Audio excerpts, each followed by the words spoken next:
મેં તને કીધું ને નથી જવાનું એટલે નથી જવાનું. મારી વાત કેમ નથી સમજતી તું કાઈ? મમ્મી હું ગમે ત્યાં જાઉં, મારે જેની હારે જવાનું હોય ત્યારે જાઓ ને મારે જે કપડાં પહેરવાનું હોય પહેરીશ. અને હું જ્યારે જાવું હશે મારે ત્યારે જઈશ, અને જ્યારે આવું હશે ને ત્યારે હું આવીશ. તમે કઈ સવાલ પૂછવાના નહીં.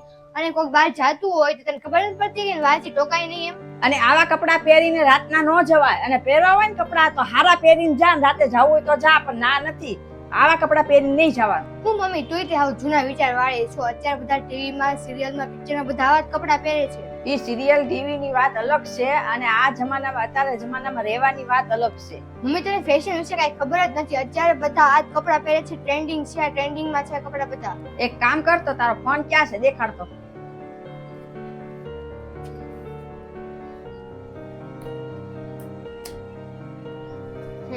હવે આ શું છે?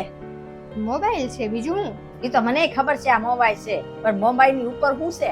મોબાઈલ નું કવર છે. તને એટલે કે નથી ખબર મમ્મી? આ 10-12 હજાર નો ફોન ઉપર કવર લગાડવાની શું જરૂર હતી? મમ્મી તને એટલું કે નથી ખબર? આ ફોન ભૂલમાંથી કાંક પડી ગયો હોય, હાથમાંથી લસરી ગયો હોય કે આપણે કાંક મૂકી દીધો હોય, તેની સેફટી માટે આપણે છે ને એ માટે નવું કવર લઈએ છીએ. આપણે કાંક ભૂલીને વહી ગયા અને ફોનને કાંક થઈ ગયું તો એટલે રક્ષા માટે આ કવર જરૂરી છે. મમ્મી તને એટલે કે નથી ખબર? શું તું તે હાવ મને કાંઈ ખબર નથી પડતી. બીજાના મા બાપને ખબર નથી પડતી ને મને કાંઈ નથી ખબર પડતી. મને ખાલી એટલી ખબર પડે છે કે આ 10-12 હજાર નો ફોન હાટું તું કેટલી સેફટી રાખે છો, એનું કવર કરાવશો, સિમ કાર્ડ ના કાર્ડ ટેગ કરશો, તો મને કાંઈ તારી સેફટી માટે કાંઈ ન હોય. મને આ તો ખાલી 10-12 હજાર નો ફોન છે.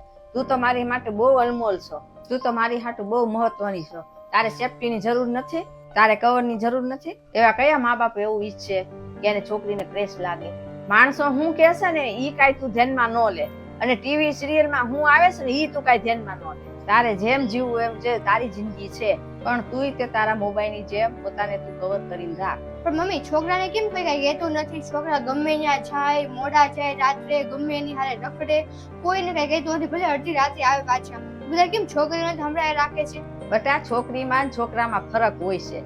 જાણે લોખંડમાં ને હોનામાં હોય છે ને એમ. બટા આપણે લોખંડને તો ગમે ત્યાં આપણે મૂકી શકીએ, એની કાંઈ ચિંતા આપણે નથી. ગમે ત્યાં વરસાદ આવતો હોય કે તડકો હોય, ગમે ત્યાં મૂકી શકીએ, ગમે ત્યાં અથડાય. એને છે ને આપણે કાંઈ ડર જ નથી હોતો એનો. બેટા આપણે હોનું લઈએ છીએ, આપણે હોનાને કેવી રીતના હાસવીએ છીએ?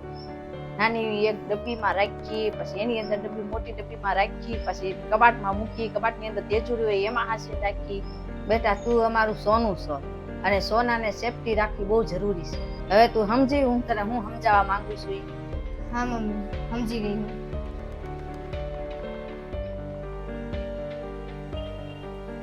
મમ્મી કેવી લાગુ છું? બહુ સરસ લાગે છે. હવે જો તને આવા સંસ્કાર છે ને તને બહુ આગળ વધારશે. Thank you mummy. લેવો હું નીકળું છું, મારે મોડું થાય છે.